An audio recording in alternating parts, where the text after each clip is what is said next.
I had CBS All Access for about a month before it became Paramount Plus. And you know what I realized? It has Nickelodeon shows, and I don't think I've covered much Nick programs on my channel, so I'll take care of that with My Life as a Teenage Robot.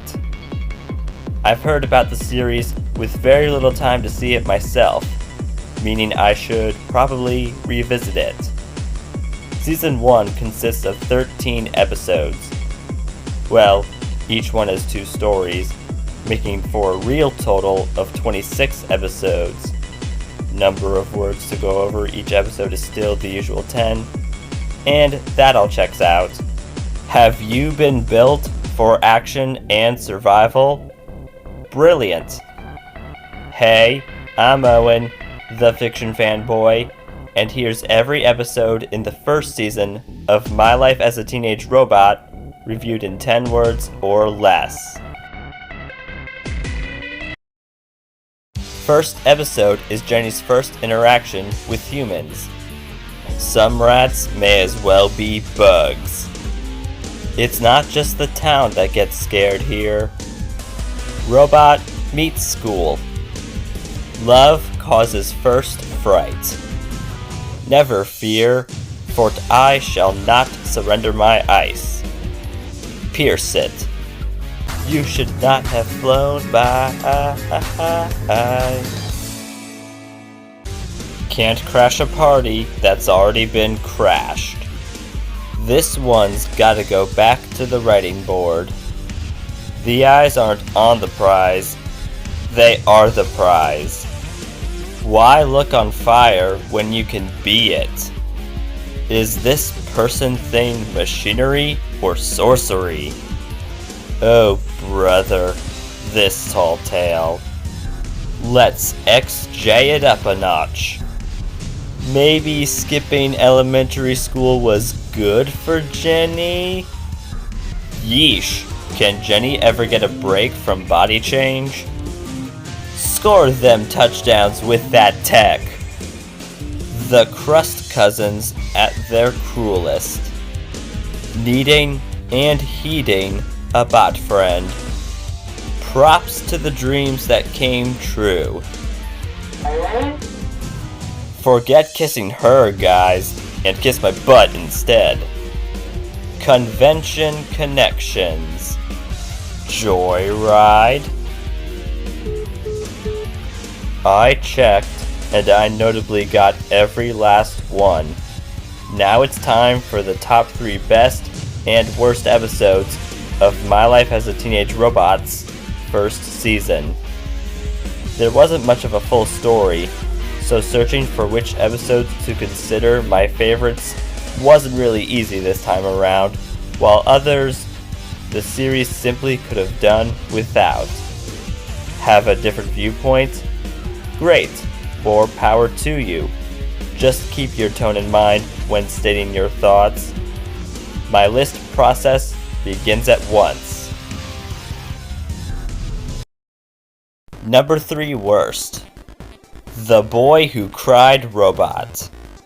Tuck keeps asking Jenny to help him out for the simplest of things, and all of those things aren't real emergencies, as we see what problems that actually qualify as an SOS. The little one would even go as far as guilt-tripping the bot into thinking the tiny issues are just as important as the huge crises. Even though the title is a parody of The Boy Who Cried Wolf, ironically, the book indeed does exist in their world. Eventually, Jenny did mature up and ignore Tuck until the wolf came out. Jenny was flat out annoyed, and what's funny is Tuck is asking for Jenny's help when she's the one putting him in danger. Yeah, show him what happens when you waste our time. Number 3 best. Sibling Tsunami. Have you ever wondered how Jenny got the birth name XJ9? Boy, does that question get answered here or what. Jenny wants to participate in the annual brother and sister picnic at the park, yet she has no siblings, or at least she originally thought. Turns out, her 8 sisters were in the doctor's basement the entire time.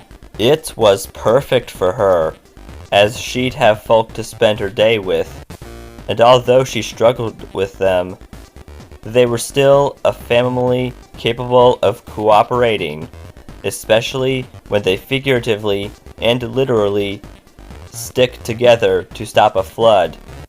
Despite her mother's disapproval of Jenny taking her siblings out, she still allowed them to sleep as a group for one night, although these XJs are seen again soon.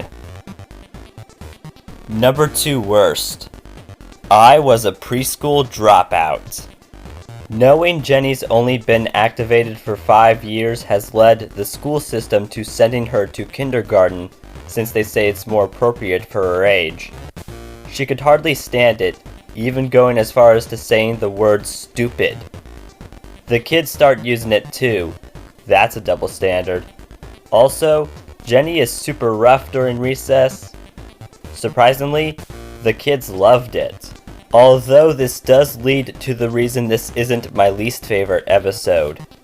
Having Jenny read to the kids was a bit sweet. My main issue, however, is that she behaves both as a child and a teenager, leaving me pretty confused. And the whole thing comes off as pointless as Wakeman shows what Jenny told, so I honestly didn't care much for this episode. Number 2 best. Daydream Believer. Being a robot, Jenny hasn't experienced dreams, and her desire to do that comes true with the dream mode switch. She's been having a blast with it, allowing sleep to be more fun. Her dreams look magnificent, but she refused to turn off her fantasy for a majority of the time she was awake, inducing her to see nightmarish stuff. And little does she realize she's interfering with the people and things in reality. The animation styles used throughout the episode is worth recognition, simply because the designers of the original styles would very likely be pleased to see them used for Jenny's imagination. In addition, I believe it's a clever way to teach the viewers why people shouldn't daydream for so long. Number 1 worst. Call hating. Whoa, me of all people putting a finale on a worst list, and let alone saying it's the worst? Didn't foresee that from a mile away. Anyway, Wakeman keeps video calling her daughter about the slime monster, and Jenny has kept hanging up, refusing to hear important details. The lack of awareness made the inventor feel the need to make it impossible for Jenny to ignore context. What happens with this solution? It creates the conflict of complete humiliation merely the entire duration of Jenny's school day. Finally, once Jenny had enough, she told her mother to get lost permanently, and that was beyond harsh. Later, the slime monster returned, and even after Wakeman helped defeat the enemy and apologies were made, she and her child argue, and Jenny's new friend disconnects the communicator. I understand Jenny and Wakeman's motivations.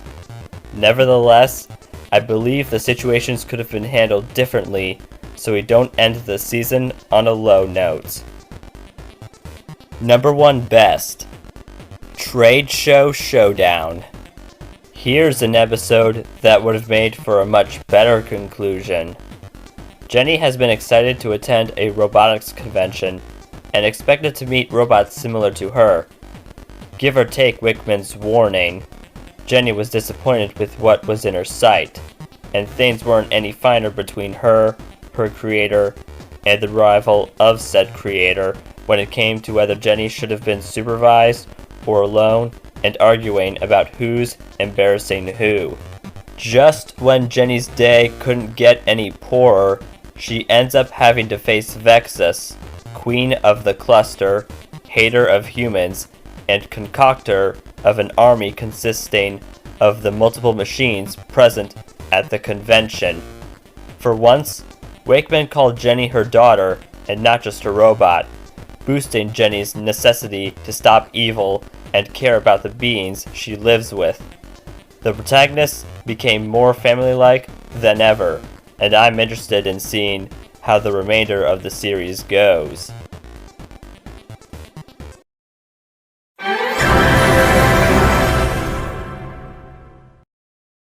Want more fiction?